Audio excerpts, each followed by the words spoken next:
Hello, guys. Welcome back to TFD. And guys, this one right here is absolutely blasting. We've got some fresh fire coming straight out that new ESPN deep dive into the WNBA's CBA situation. And trust me, this one's got layers. ESPN really went in, pulling quotes from players, league executives, owners, everybody. And what's emerging from this report is that there's a growing tension between what the players think the league is and what the league's actual financial state really looks like. Now, everybody's been talking about what the players deserve. And look, the players have a right to fight for better conditions, no doubt about that. But at the same time, we can't ignore that the owners have their own set of priorities. They're not just sitting around counting profits because, guess what? There are no profits. The WNBA, even in a year where Caitlin Clark literally exploded the league's popularity, still lost around $40 million in 2024. $40 million. That's not a small number. And here's the wild part. This isn't new.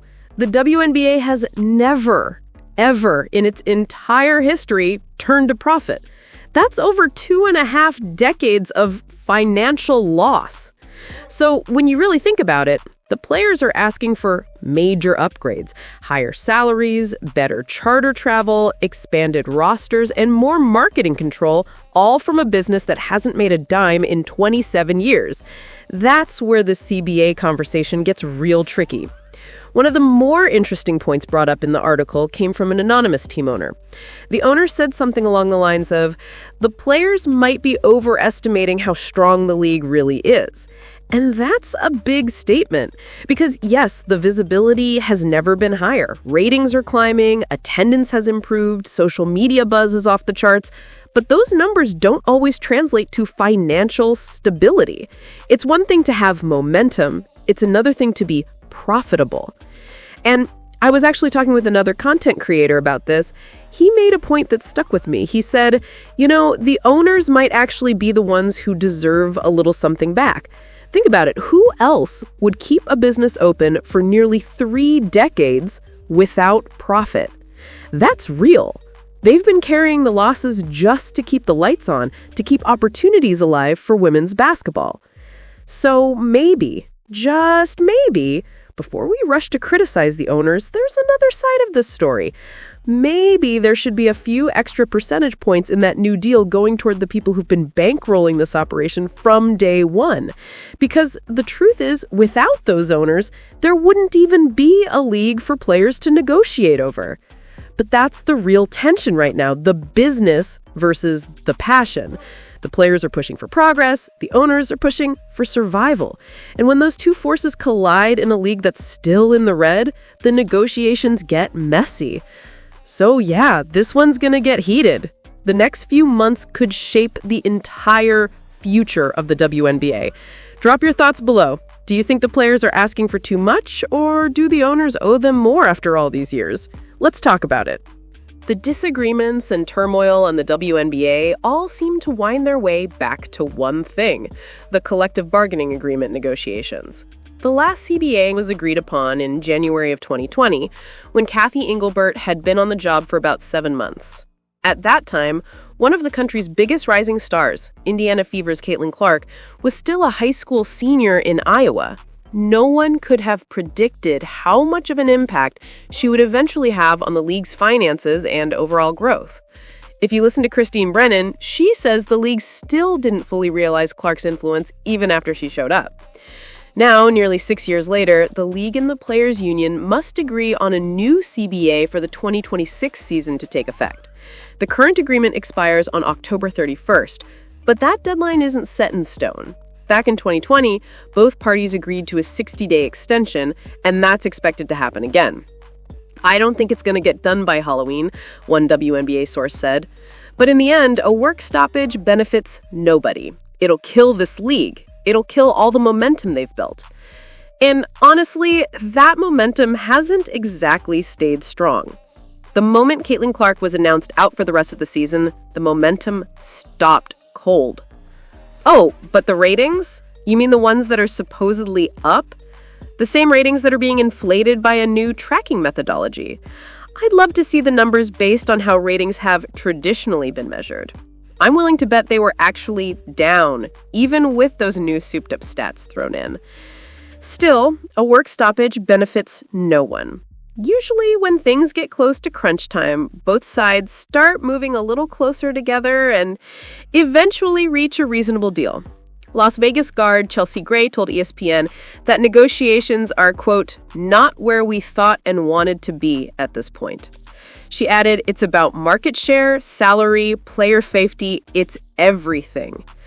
One of the biggest sticking points appears to be revenue sharing, specifically whether players' percentages should stay fixed throughout the duration of the next CBA or gradually increase over time. Brianna Turner told ESPN that making charter flights, which were introduced for all WNBA travel near the start of the 2024 season, guaranteed in the new CBA is crucial. She also mentions ensuring teams continue to pay for player housing during the season is equally important. Turner believes roster sizes should increase too, citing the Indiana Fever's 5 season-ending injuries this year.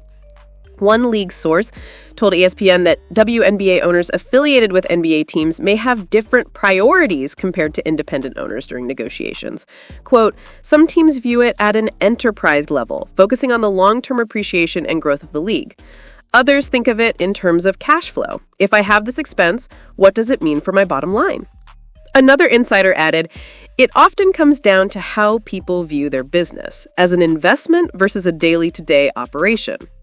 They also expect owners to be just as united in negotiations as the players are. The players are very important, no question, but what they don't always understand is that this league still isn't that strong. It's come a long way, but it's got a long way to go. If you mess up the momentum now, you're risking your livelihoods, not just for yourselves, but for future generations. But players feel like they've heard that line too many times before.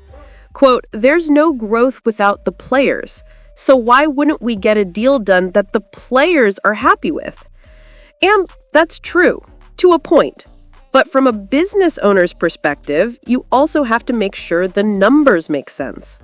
I don't know how else to say this, but at the end of the day, you also gotta make money. A work stoppage would be absolutely ludicrous. I mean, think about it. You want to talk about bringing all that growth to a screeching halt? Boom, that's what's gonna happen. Because look, the Caitlin Clark injury thing already shook the league. I've seen so many fans say, you know what, I'm good, I'm out. And when the announcement came out that she was done for the year, fans were like, yeah, I'm not watching this anymore.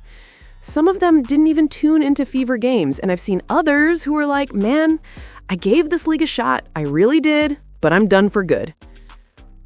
And that's the kind of thing that's going to happen again if they mess around and go into a work stoppage. The WNBA can't afford that kind of hit right now. The league has one true superstar driving the entire ship, Caitlin Clark. Somebody the other night tried to tell me, well, A'ja Wilson's a 4-time MVP, and I was like, yeah, and nobody outside of hardcore WNBA fans even knows or cares. Sorry. Yeah, there's an older core fan base that's loyal, no question. But that's maybe 30% of your total fan base. The other 70%? They came here because of Caitlin. They came from other sports, from college basketball, from the NBA, from casual fandom. They gave this league a chance because of her. And now you're asking those same fans to fit WNBA basketball into their already packed sports schedule when baseball's going on, the NFL's ramping up, college football's heating up. The overlap is real. And let's not forget, the league's expanding. They're about to push to a 50-game season soon. That means more games overlapping directly with the NFL and college football, and that's a tough sell if fans are already losing interest. Now, about the revenue sharing, I don't think the players are going to get the flexibility they want. You know what the owners are going to say? Okay, you want this percentage? Fine. But if our revenue drops below this level, we're cutting it back. And you know the players won't go for that. That's going to be a major sticking point. But at the end of the day, I still think it gets done. Whether it's Kathy Engelbert or Adam Silver stepping in, Adam Silver's not going to let this thing blow up now. The NBA has too much invested in this league to let it self-destruct now. But, and this is a big but, they better take care of that superstar in Indiana, because if Caitlin Clark isn't protected, supported, and happy, you can forget about all that momentum, all those fans, and all that talk about growing the game. Without her, it's over. Tell me what you guys think down in the comments. I want to hear from you. Peace. I'm out. Till next time, thanks for watching the show. Be sure to like, comment, and subscribe.